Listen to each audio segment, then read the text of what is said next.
안녕하세요. 추부야TV입니다. 오늘은 건국대 미래지식교육원 겸임교수이시며 하양개발 예성 CNC 대표이신 부동산 개발 전문가 권국대 박사님 모시고 부동산 개발에 관한 얘기를 나눠보겠습니다. 권 박사님 안녕하세요. 예, 반갑습니다. 예. 밖에 눈도 옵니다. 예, 이렇게 또 여기는 삼성동에 우리 권국대 박사님 사무실입니다. 직접 개발 사업도 하시고 계시고 또 강의도 하고 계신데 바쁘신데 인터뷰에 응해주셔서 감사드리고요. 먼저 부동산 개발 시장이 어렵다고 하는데 우리 권 박사님께서는 산전수전 공주전 다 겪는다 그러는데 최근 동향 어떠신지요? 예, 저는 개발 사업가 그리고 부동산 개발 사업에 관련된 여러 가지를 했는데요. 요즘은 남들은 다 어렵다고 이야기를 하죠. 어렵다고 이야기를 하는데 추세가 있는 것 같습니다. 어려울 때도 있고 조금 쉬울 때도 있고 요즘은 금융시장으로 인해서 많이들 어렵다고 하는데 사실 부동산 개발 사업이라는 것이 어려울 때 부동산 개발 사업을 하시는 분들이 소위 말하는 디벨로퍼가 더 많이 양상되는 상황이거든요. 그래서 오히려 지금 상황이 새롭게 진입하시는 분들한테는 더 좋은 시장이 될 수도 있다. 역설적으로 그렇게 말씀드리고 싶습니다.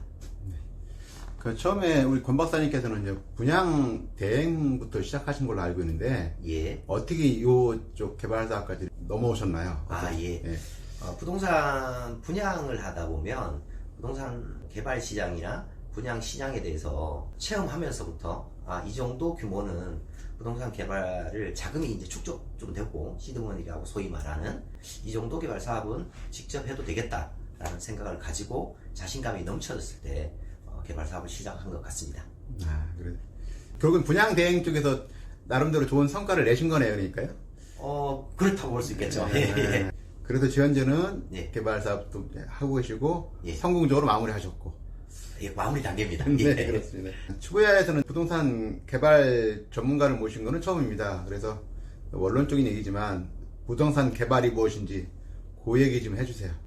부동산 개발이라면 저는 협의의 부동산 개발을 말씀을 드리자면 토지를 어떻게든 분양을 받거나 아니면 매입을 해서 그 토지 위에 건물을 나름대로 씌워서 구분 소유권으로 해서 분양한다든지 아니면 전체를 임대를 마치고 난 다음에 전체를 건물을 소위 말하는 통건물로 매매를 한다든지 그런 상황을 부동산 개발이라고 합니다. 그리고 부동산 개발에 보면 소위 말하는 시행사, 디벨로퍼, 그 다음에 금융사, 그 다음에 시공사 이 세 분이 신탁사와 같이 손을 잡고 하는 사업인데 부동산 개발이라는 사업은 정말 그 부동산업에서는 종합적인 부동산업이다 이렇게 말씀드리고 싶습니다.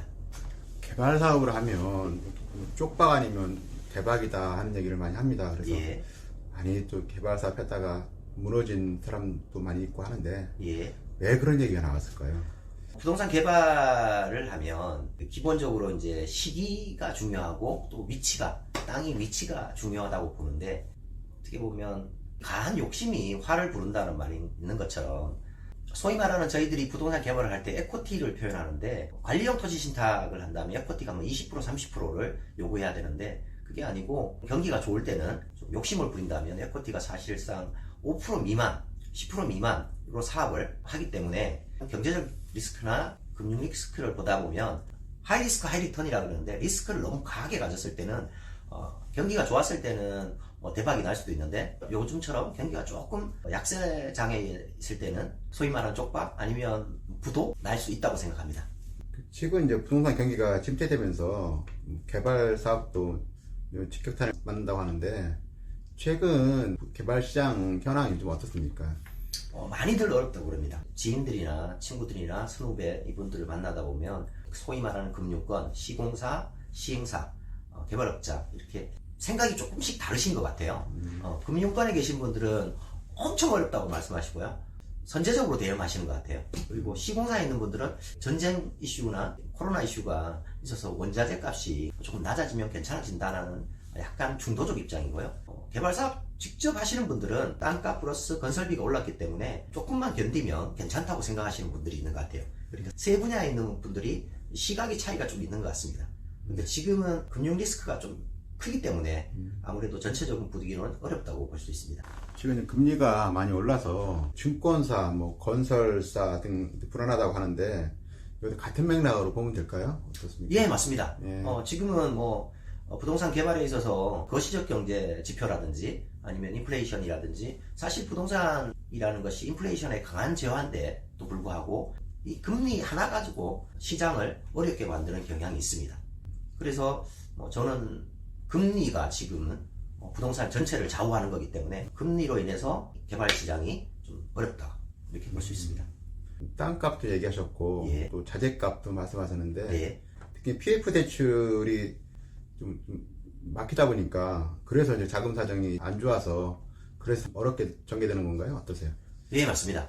그리고 PF 대출을 금융권에서 좀 자제를 하고 있고요. 또한 지금이 연말이지 않습니까?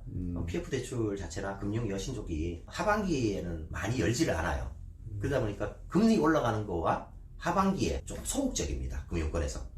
두 가지가 같이 오다 보니까 완전 막혀 있다고 볼 수 있어요. 그래서 내년 2월, 3월 시장은 그렇지는 않을 것 같아요. 왜냐하면 100에서 80이 되거나 70이 되는 경우가 있지만 지금부터 한 2달 전, 3달 전 갖고는 상황이 조금 다를 거라고, 변할 거라고 저는 예상을 합니다. 박사님 인터뷰 전에 박원갑 박사님 뭐 인터뷰했는데 금리가 계속 예. 오를 수만은 없다는 얘기를 하더라고요. 그래서 자금 예. 경색도 좀 내년도 상반기 정도는 어느 정도 좀 멈추지 않을까 하는 예상을 하는데 그렇게 박사님도 그렇게 보시는 건가요? 어떠세요? 예, 저도 그렇게 생각합니다. 아, 그래서 그래서 여기서 첨부해서 말씀드리자고 싶은 거는 금리가 갑자기 내리진 않을 것 같고요. 그러니까 오른 상황에서 지금은 금융권이나 다른 쪽에서 예측 가능하지가 않았어요. 금리가 과연 어디까지 오를지 그게 불안해서 투자를 못하는 거였거든요. 근데 지금은 이제 거의 막바지가 아닌가 싶다면 소비자들이나 공급자, 시행사나 아니면 소비자들도 금리가 이 정도에서 멈춘다는 거 예측 가능하면 새롭게 완전 얼어붙어 있는 시장에서는 조금 봄이 오지 않을까 하는 예상을 해봅니다. 네. 제가 듣기로는 개발사 기본은 어찌 땅을 잘 골라야 되고 싸게 하는 게 거의 뭐 90이라고 얘기하고 개발사 하시면서 우리 박사님께서는 토지를 잘 고르셨습니까? 토지를 고르는 요령이 있을까요? 아니면 또 싸게 사는 요령이 있을까요? 어떠세요? 예. 그러니까 진행했던 사업하고 같이 연계해서 한번 말씀 좀 해주세요. 예. 저는 뭐 제가 개발 사업 한 거는 운 좋게 정말 좋게 잡았습니다. 시세의 한 3분의 2 정도. 네. 2017년도에 제가 매입을 했었는데 그 당시의 시세의 3분의 2. 그래서 작년 시세로 본다면 전체 시세의 3분의 1 정도의 땅을 잡았다라는 게 어떻게 보면 좋은 기회였고요. 부장님 말씀 중에 좋은 땅을 잡는다는 거. 그건 사실 부동산 개발을 할 때는 80이 되고 70이 되고 90이 될 수도 있는데 그 땅을 잡는다는 건 사실 디벨로퍼의 눈이죠. 그리고 뭐 LH나 SH나 뭐 GH를 통해서 매입하는 것이 가장 보편적인 거고 그렇지 않다면 요즘처럼 소위 말하는 NPL이나 경매나 공매를 통해서도 땅을 매입하는 방법도 좋은 방법이라고 생각합니다.